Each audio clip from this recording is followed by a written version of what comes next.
Everyone, நீங்கள் பார்த்துட்டு இருக்க 3D செதுக்கிஃபை. நீங்கள் இந்த சேனலுக்கு புதுசாக இருந்தீங்கன்னா கீழே இருக்கிற சப்ஸ்கிரைப் பட்டனை மறக்காமல் ப்ரெஸ் பண்ணுங்கள். அப்புறம் பக்கத்தில் இருக்கிற பெல் ஐக்கானையும் ப்ரெஸ் பண்ணுங்கள். அப்போ தான் நான் போடுற வீடியோ உங்களுக்கு கண்டினியூவாக வரும். இது என்னோட செகண்ட் டுட்டோரியல் வீடியோ. நீங்கள் இந்த ஃபர்ஸ்ட் டுட்டோரியல் வீடியோ பார்க்கலன்னா இந்த வீடியோ உங்களுக்கு புரியாது. ஓகே, நீங்கள் ஒரு பிகினராக இருந்தீங்கன்னா பிளெண்டர் சாஃப்ட்வேரோட ஃபர்ஸ்ட் வீடியோவை போய் பாருங்கள்.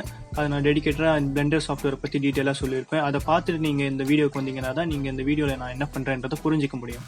இந்த வீடியோவில் நம்ம பார்க்க போகிற ஆப்ஷன் பேர் என்ன அப்படின்னு பார்த்தீங்கன்னா எக்ஸ்ட்ரூட். எக்ஸ்ட்ரூட் அப்படின்ற ஆப்ஷனை வச்சு நம்ம என்னெல்லாம் பண்ணலாம் அப்படிங்கிறத பற்றி இந்த வீடியோவில் பார்க்கலாம். நான் இந்த வீடியோவில் என்ன பண்ணியிருக்கேன்னு பார்த்தீங்கன்னா எக்ஸ்ட்ரூட் அப்படின்ற ஒரு ஆப்ஷனை வச்சு ஒரு பில்டிங் வால்ஸ் எப்படி கிரியேட் பண்ணுறது அப்படின்ற பேசிக் மாடலும் அப்புறம் அதை எப்படி மாடிஃபை பண்ணுறதுன்றதை பற்றியும் தான் நம்ம இந்த வீடியோவில் பார்க்க போகிறோம். ஓகே, வாங்க நம்ம இப்போ வீடியோக்குள்ளே போகலாம். ஓகே, நம்ம பிளெண்டர் சாஃப்ட்வேருக்கு வந்தாச்சு. இப்போ இங்கே ஒரு கியூப் இருக்குது, அந்த கியூபே நம்ம யூஸ் பண்ணிக்கலாம். ஓகே, நீங்கள் ஸ்கேல் ஆப்ஷனை வச்சு ஸ்கேலோட ஷார்ட் கீ நான் சொன்னது எஸ் சொல்லியிருக்கேன். எஸ்ஸை ப்ரெஸ் பண்ணிங்கன்னா ஸ்கேல் ஆப்ஷன். ஓகே, இப்போ நம்ம வந்து வாலோட திக்னஸ்க்கு ஏற்ற மாதிரி நம்ம இதை சின்னது பண்ணிக்கணும். வாலோட திக்னஸ்க்கு ஏற்ற மாதிரி நம்ம பண்ணிக்கணும். எஸ் ப்ளஸ் எஸ்ஸையும் அதுக்கப்புறம் எஸ்ஸை வந்து எக்ஸோட சேர்த்து நீங்கள் ப்ரெஸ் பண்ணிங்கன்னா அதாவது எக்ஸ் வெர்டிக்ஸில் நமக்கு வரும். அப்புறம் நீங்கள் இந்த வாலோட நீளம் அதிகமாக வேணும் அப்படிங்கிறது பார்த்தீங்கன்னா எஸ்ஸை ப்ரெஸ் பண்ணுங்க. எஸ் அப்புறம் ஒய்யை ப்ரெஸ் பண்ணுங்க. அதுக்கப்புறம் ஒய் ப்ரெஸ் பண்ணிங்கன்னா உங்களுக்கு ஒய் ஷேப்பில் ஒய் ஆங்கிளில் போகும். இப்போ இவ்வளோ பெரிய வால் எனக்கு வேணும் அப்படின்னு நான் செலக்ட் பண்ணிக்கிறேன். இன்னும் கொஞ்சம் வால் திக்னஸ் கொஞ்சம் கம்மியாக இருந்தால் நல்லாயிருக்கும். அதனால் நான் எஸ்ஸை ப்ரெஸ் பண்ணி எக்ஸை ப்ரெஸ் பண்ணிக்கிறேன். ஓகே, இந்தளவு திக்னஸ் இருந்தால் போதும். இப்போ தான் வந்து ஒரு ஒன் சைடு வால் நமக்கு நான் பில்ட் பண்ண போகிற ஹவுஸ்க்கு.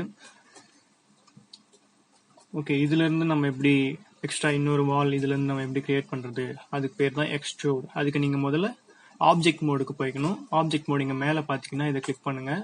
இந்த இடத்துல ஆப்ஜெக்ட் மோடில் எடிட் மோடுக்கு போகணும். எடிட் மோடுக்கு போயிட்டீங்கன்னா இந்த மாதிரி வந்துடும். எல்லாமே செலெக்ஷனில் இருக்கும். நீங்கள் எல்லாமே செலெக்ஷனில் இல்லைனாலும் ஏவை ப்ரெஸ் பண்ணிங்கன்னா எல்லாமே செலக்ட் ஆகிடும். ஓகே, இந்த இடத்துல வந்து நான் தனியாக ஒரு செக்மெண்ட் எப்படி ஆட் பண்ணுறது அப்படின்னு கேட்டிங்கன்னா கண்ட்ரோல் ஆர் ப்ரெஸ் பண்ணிங்கன்னா உங்களால் இப்படியும் செலக்ட் பண்ண முடியும். இப்போ இந்த இடத்துல ஒரு நடுவில் கோடு வந்து நீ பார்த்துருப்பீங்க. அதை நான் ஸ்க்ரோல் பண்ணும்போது அந்த கோடு அதிகமாக ஆகும்.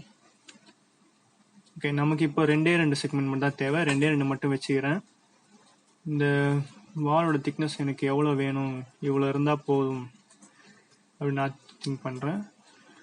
இப்போ நீங்கள் வந்து இந்த இடத்துல வந்து நமக்கு செக்மெண்ட் கரெக்டாக இருந்துச்சு. இந்த செக்மெண்ட்டை நம்ம இப்படி மூவ் பண்ணும்போது என்ன ப்ராப்ளம் வரும்னா ஜியை ப்ரெஸ் பண்ணி ஒய்யை ப்ரெஸ் பண்ணி நான் மூவ் பண்ணும்போது இந்த ஒன் சைடு இருக்கிறது மட்டும் தான் போகும். அதனால நீங்கள் என்ன பண்ணிட்டீங்க, ஆல்ட் ஜெட்டை ப்ரெஸ் பண்ணிக்கோங்க. அப்போதான் உங்களுக்கு ஒரு எக்ஸ்ரே வியூ கிடைக்கும்.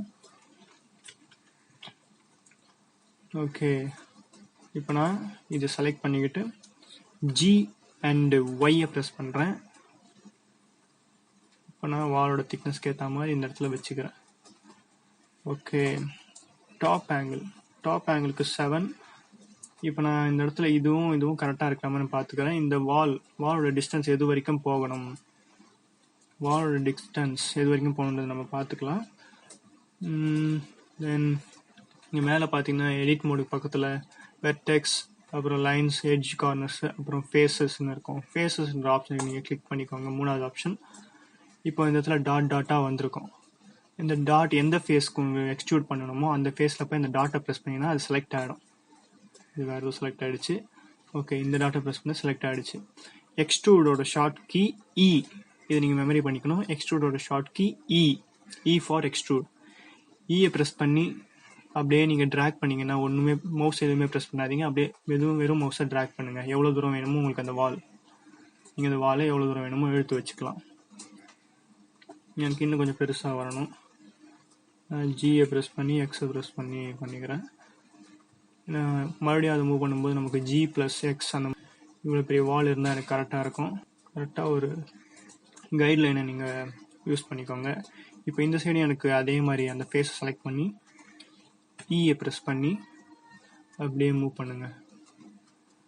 இப்போ இந்த இடமும் கரெக்டாக ஒரே லெவலில் வரணுன்றதுக்காக நான் 7 ப்ரெஸ் பண்ணி டாப் ஆங்கிளில் இது செலக்ட் பண்ணிக்கிறேன்.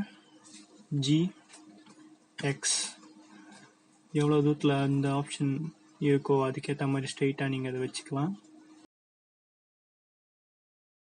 இப்போது இது உங்களுக்கு நார்மலாக தான் தெரியும்.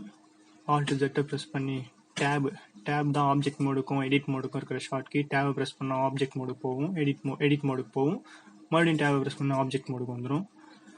ஓகே, இப்போ இந்த வால் ரெடி ஆகிடுச்சு. இந்த வால்லேருந்து நான் உள்ளே எப்படி வால் போடுறது அப்படிங்கிற டவுட் உங்களுக்கு வரும். அதையும் நான் சொல்லித்தரேன். மறுபடியும் டேபை ப்ரெஸ் பண்ணி எடிட் மோடுக்கு போங்க, ஆல்ட் ஜெட்டை ப்ரெஸ் பண்ணி எக்ஸ்ரே மோடுக்கு போங்க.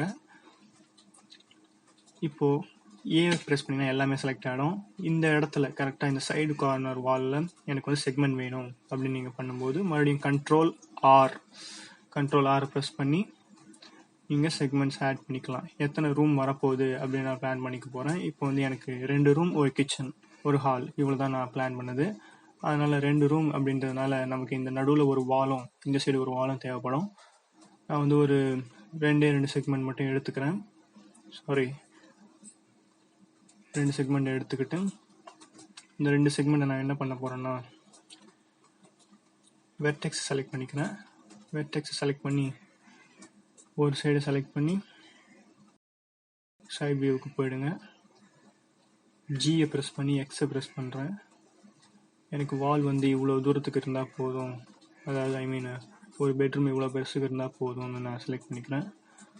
அதில் வாலோட திக்னஸ் எவ்வளோ வேணும்னு நான் செலக்ட் பண்ண போகிறேன்னா ஆஸ் யூஸ்வல் இருக்கிற வாலோட திக்னஸையும் நம்ம செலக்ட் பண்ணிக்கலாம். ஓகே, கொஞ்சம் ஓகே. இப்போ நம்ம ஃபேஸ் செலக்ட் பண்ணிக்கிட்டு இங்கே இருக்கிற ஃபேஸையும் செலக்ட் பண்ணிப்போம். அண்ட் டாப் ஆங்கிளுக்கு நம்ம போயிடலாம். அப்போ தான் நமக்கு கரெக்டாக எங்கே அது ஆகுதுன்னு நமக்கு தெரியும். டாப் ஆங்கிள் எக்ஸ்ட்ரூட் ஆப்ஷனை கொடுத்து இழுத்திங்கன்னா இங்கே வரைக்கும் வரும். கரெக்டாக இந்த ரூம் கொஞ்சம் பெருசாக இருக்கிற மாதிரி, ஏன்னா ஆப்போசிட்டில் வர ரூம் கொஞ்சம் சின்னதாக இருக்கும். இல்லைன்னா இந்த ரூமே நம்ம கொஞ்சம் சின்னதாகவே போட்டுக்கலாம். ஒரு பாக்ஸ் சின்னதாக நான் போட்டுக்கிறேன்.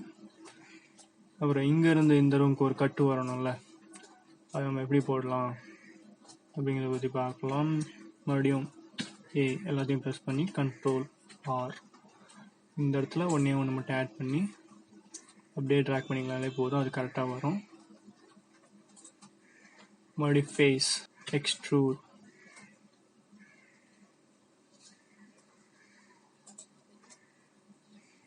ஓகே, ஒரு ரூம் வந்துடுச்சு. அதே மாதிரி ஆப்போசிட்டில் இருக்கிற இடத்துல நம்ம ஒரு ரூம் போடணும். ஆல்ட்டை ப்ரெஸ் பண்ணி கண்ட்ரோல் ஆர், மறுபடியும் நான் 2 செக்மெண்ட் எடுத்துக்கிறேன். வெர்டெக்ஸை செலக்ட் பண்ணி டாப் ஆங்கிள், இந்த ரூம் அந்த ரூமை விட கொஞ்சம் சின்னதாக இருக்குன்னு நான் எதிர்பார்க்குறேன். ஜிஎக்ஸ் ப்ரெஸ் பண்ணி நான் மூவ் பண்ணிக்கிறேன். இந்த வெர்டெக்ஸை நான் செலக்ட் பண்ணி ஜிஎக்ஸை ப்ரெஸ் பண்ணி மூவ் பண்ணி வால் திக்னஸ்க்கு கொண்டு வந்துக்கிறேன்.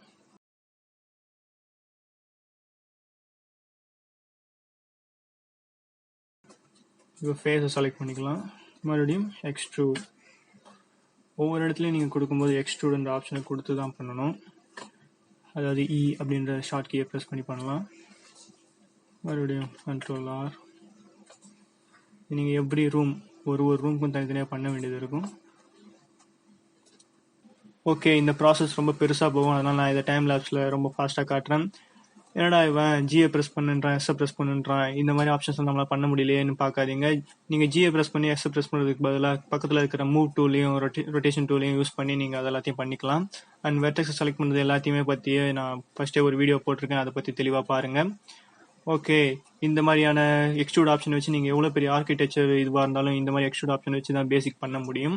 என்னோட ஸ்க்ரீன் ரெக்கார்டரில் மவுஸ் வந்து ரெக்கார்ட் ஆக மாட்டேங்குது, அதனால சாரி. நான் இந்த பக்கை வந்து சீக்கிரமாக சரி பண்ண பார்க்குறேன். மறுபடியும் டேப் ப்ரெஸ் பண்ணி நார்மல் மோடுக்கு போய்டும். ஆல்ட் Z ப்ரெஸ் பண்ணிங்கன்னா நார்மல் வியூவுக்கு போயிடும். இவ்வளோ தான் வியூ கிரியேட் பண்ணுறது.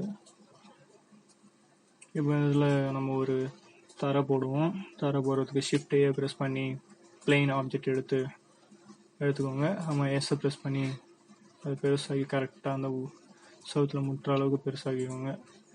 அண்ட் ஜியை ப்ரெஸ் பண்ணி எக்ஸ், டாப் ஆங்கிள் வச்சா தான் நமக்கு கரெக்டாக தெரியும்.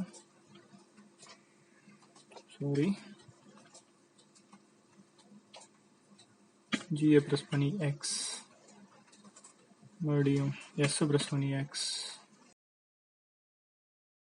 ஓகே, கரெக்டாக இப்போ அந்த இடத்துல வந்துடுச்சு. ஆனால் சென்டரில் இருக்கு. 3 ப்ரெஸ் பண்ணிக்கோங்க, சைடு வியூ போயிடும். இந்த இடத்துல ஜியை ப்ரெஸ் பண்ணி இசட்டை ப்ரெஸ் பண்ணி கீழே இறக்கிக்கோங்க.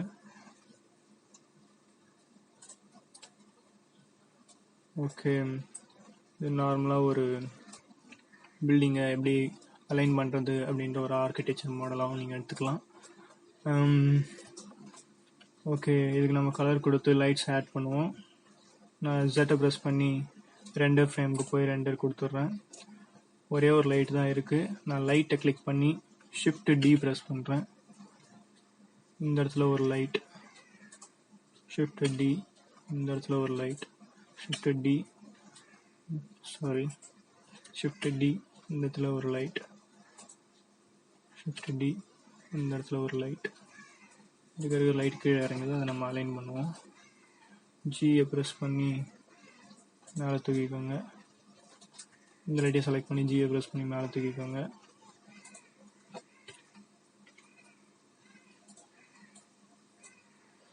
ஜி கொஞ்சம் கீழே. ஓகே, இப்போ ரூம் உள்ள மட்டும்தான் வெளிச்சமாக இருக்குது. வெளியும் நமக்கு வெளிச்சம் வேணும் இல்லையா? டாப் ஆங்கிள் செலக்ட் பண்ணிக்கோங்க. வெளியும் ஒரு லைட்.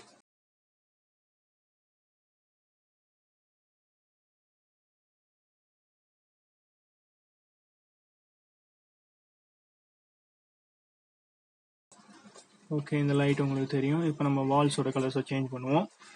வால்ஸோட கலர்ஸ் இந்த இடத்துல போனீங்கன்னா கீழே மெட்டீரியல் ப்ராப்பர்ட்டிஸில் போனீங்கன்னா பேஸ் கலர் அப்படின்ற ஒரு ஆப்ஷனில் ஒயிட்டாக இருக்கும். அந்த ஒயிட்டை நீங்கள் அப்படியே கிளிக் பண்ணிங்கனாலே போதும், இந்த மாதிரி ஒரு சர்க்கிள் வரும். சர்க்கிளில் நீங்கள் என்ன பண்ணுறீங்க அப்படின்னா, என்ன கலர் வேணும், இப்போ நான் எல்லோவாக கொடுக்குறேன், எல்லோவாக மாறுது. இது மாதிரி நம்ம கலர் அப்படியே சேஞ்ச் பண்ணி பார்த்துக்கலாம், என்னென்ன கலர் வேணும் அப்படிங்கிறத. நான் வந்து இந்த மைல்டான ஒரு ப்ளூவை வைக்கிறேன். ஓகே, கொஞ்சம் ரொம்ப டார்க்காக இருக்குது. ஓகே, இந்த ப்ளூ கரெக்டாக இருக்கும். அண்டு அந்த பிளைன் ஷேப், தரை, இந்த ஃப்ளோரை வந்து நான் கொஞ்சம் ஒரு மாதிரியான ஸ்கின் கலர் மாதிரி, இல்லைன்னா ஒரு வயலட் கலர் சம்திங், அந்த மாதிரி ஒரு ஃப்ளோர், டார்க்கான ஃப்ளோராகவே கொடுத்துட்றேன். அவ்வளோதான் இந்த வீடியோ. நெக்ஸ்ட் வீடியோவில் நான் இந்த வீட்டோட டோர்ஸையும் விண்டோஸையும் பற்றி எப்படி பண்ணுறது, பூலியன் ஆப்ஷனை வச்சு எப்படி பண்ணுறதுன்றதை பற்றி நான் தெளிவாக சொல்கிறேன். அடுத்தடுத்த வீடியோவில் இந்த ஹவுஸை எப்படி நம்ம பில்ட் பண்ணலாம், ஸ்டெப் பை ஸ்டெப்பாக ஃபர்னிச்சர்லேருந்து உள்ளே இருக்கிற எல்லாத்தையும் டிசைன்ஸ் எல்லாத்தையும் எப்படி கிரியேட் பண்ணலாம் அப்படிங்கிறத பற்றி நான் ஸ்டெப் பை ஸ்டெப்பாக ஒரு வீடியோவாக போட போகிறேன். எல்லா வீடியோவும் பாருங்கள், எல்லாத்தையும் கற்றுக்கங்க. ஓகே, இந்த வீடியோ பிடிச்சிருந்துச்சுன்னா கீழே இருக்கிற தம்ஸ் அப் button, subscribe button, bell icon எல்லாத்தையும் ப்ரெஸ் பண்ணுங்கள். கீப் சப்போர்ட் பண்ணுங்கள். தேங்க்ஸ் ஃபார் வாட்சிங். அடுத்த வீடியோவில் எல்லாரையும் சந்திக்கலாம்.